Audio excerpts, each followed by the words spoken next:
Let's talk about the estradiol side effect of water retention.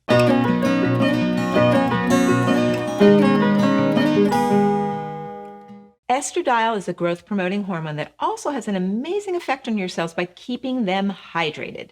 If you don't have enough estradiol on board, you'll notice that your skin, your hair, your nails, they'll be dry.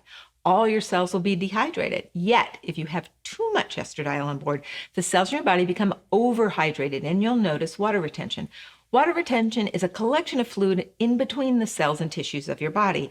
You'll feel it in your breasts and your stomach. You can see it in your lower extremities and feet, even your hands. Your fingers may look like sausages if you're retaining enough water.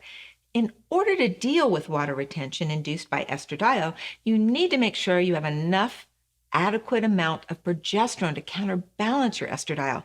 If you're menopausal, you need 100 milligrams of progesterone for every 1 milligram of estradiol you're taking.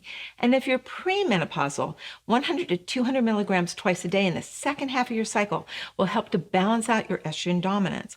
I recommend GenPro, a highly absorbable, bioidentical progesterone transdermal cream.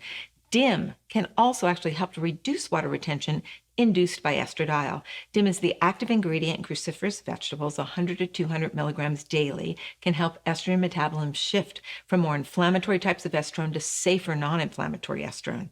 And Uva Ursi is a natural diuretic that has been used for premenstrual water retention in botanical medicine. It's highly effective as a tea and can also be taken in capsule form.